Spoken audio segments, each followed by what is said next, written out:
Hi, I'm Greg Berninger, your Ghent Town historian. Today's trip into Ghent history takes us to another of our 5 brand new Pomeroy Foundation historical markers. This one marks the site of Ghent's expansive hay pressing complex. First off, let's take a look at where we are. So here's where the hay press facility was located. We work our way around, and there's the current site of the Ghent VFW.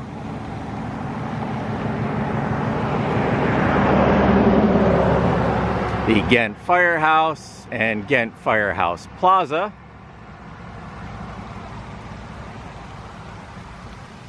The old town hall, now the Ghent Playhouse.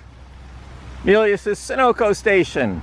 And there's the Bartlett House peeking at us in the distance there. So right here in the heart of downtown Ghent is where you would have found Ghent's expansive hay pressing facility. Now in 1892, there were 5 hay barns and a hay shed encompassing the railroad tracks that were here. 15,000 square feet. That's about the footprint of 8, maybe 10 homes. And the building stood between the 2 rail lines. One rail line led to Hudson and the other led to New York City. And the lines connected here, so all the hay here could be easily shipped to either location. 3 of the biggest barns had horse-driven hay presses. So what's a hay press? A hay press is a vertical box, a tall rectangular compartment about 20 feet high.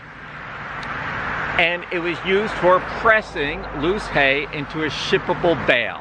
Let's drop a picture in here of a hay press.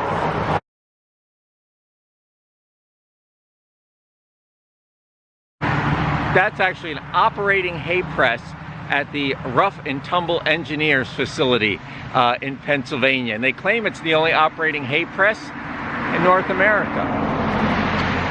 The press, as this marker tells us, was driven by a horse walking in circles attached to a capstan or wheel, and that would have wound a chain or rope or cable raising the floor of the press, making a bale of about 350 pounds. And there were 3 of those hay presses operating here. Other places in Columbia County had 1. I haven't looked at all the maps of Columbia County for hay presses, but 3 hay presses in one place tells you what an extraordinary export facility this was for the farmers of Ghent. So a horse drove the press. Who drove the horse? Boys often had the pedestrian job of operating the hay press's power source. Late in his life, Thomas Buckley, born in 1878, recalled, for many years there was a string of buildings right here in the heart of Ghent. They were known as the hay sheds, where farmers would sell their hay and it would be pressed into bales for shipment to New York. Vacations, I drove the horse round and round to press up the bales. My compensation was 25 cents per day. Mr. Buckley recalled this, he was living in Massachusetts at the time, an older man, and it always stuck with him, his work here at the hay presses. There seems to have been a fair amount of pride in the amount of hay a hay press pressed when a hay press was pressing. On Saturday, May 6th, 1871, James Drum put Mr. A.M. Tracy's Ghent hay press to the test. Drum, 3 other men, and at least 1 horse produced 64 bales, totaling 24,803 pounds. Over 12 tons of hay pressed in one day. Mr. Drum, the self-declared champion hay presser of Columbia County, called for word of anyone who pressed more. Anyway, despite Mr. Drum's hay pressing bravado, Mr. Drum's declaration does give us some useful information. It tells us that the average bale weight from Tracy's press was 387.5 pounds, or roughly half that of a modern round bale that you see in Ghent's fields and about 6 times the size of the traditional square bale that would be shot into a wagon and then moved into a barn. Sadly, on the morning of Wednesday, June 20th, 1894, the entire facility burned, and it burned so hot that it warped the train tracks that were nearby. The estimated loss to Mr. Tracy and Mr. Tremaine was $6,000, or roughly $176,000 in today's money. Along with the hay barns and a coal shed, the post office also burned, but the mail was saved. Mr. Tremaine, as reported in the newspaper, trying to save his horses, was badly burned around his hands and head. And newspaper reports over the following weeks followed his recovery. One horse did perish in the fire, and Mr. Tremaine estimated his loss at $3,000, more than double the $1,200 that he had insurance for. As far as the historical record shows, Tracy and Tremaine's hay export empire was never rebuilt. And though a new hay press had been installed 4 years earlier a few miles south at Pulver Station on Archbridge Road, the future of hay pressing in Ghent was not with stationary facilities. The future of hay pressing in Ghent was with portable, horse-drawn, horse-powered presses. These presses that were here, they were the nexus of the farmer and the railroad. Farmers all over Ghent would have brought hay here to sell, to be shipped off to places they may have never been to feed horses and cows they've never met. This export facility was the economic center of Ghent and perfectly symbolizes the two main elements of Ghent history: agriculture and railroads.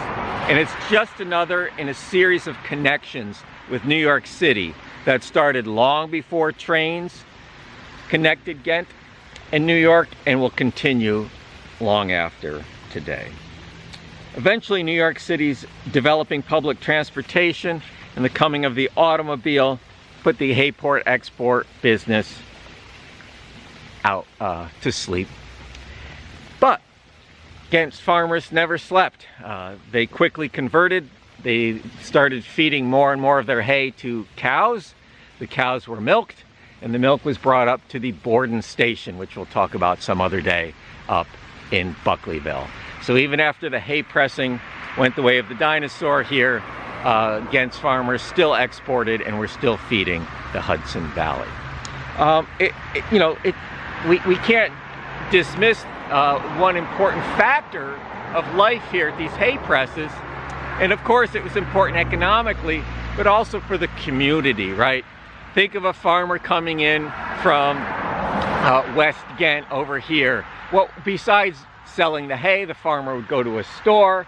The farmer would pick up on local gossip. The farmer might find out that another farmer down in Squampamok wasn't doing well and didn't have any sons, and word would spread quickly that farm may be coming up for sale, and it's a good farm. They talk about that farm.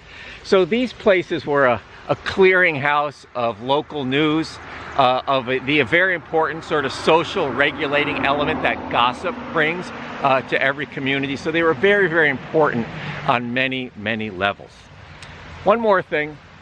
When I became town historian in 2018, no one knew about this enormous hay pressing facility. It left in 1894, just far enough back that certainly no one alive remembered it, and no one alive even really remembers people talking about it. It's just that far back enough in history that no one remembered it.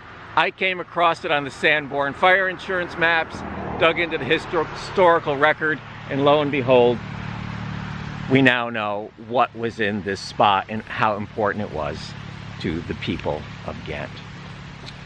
Many thanks to current town supervisor Mike Benvenuto and his wife Marie for letting us place the marker here. Many thanks to the Pomeroy Foundation for funding the marker, for paying historians to check my work, for insisting on primary sources. And that's why we always say, it says William G. Pomeroy Foundation, you know it's right.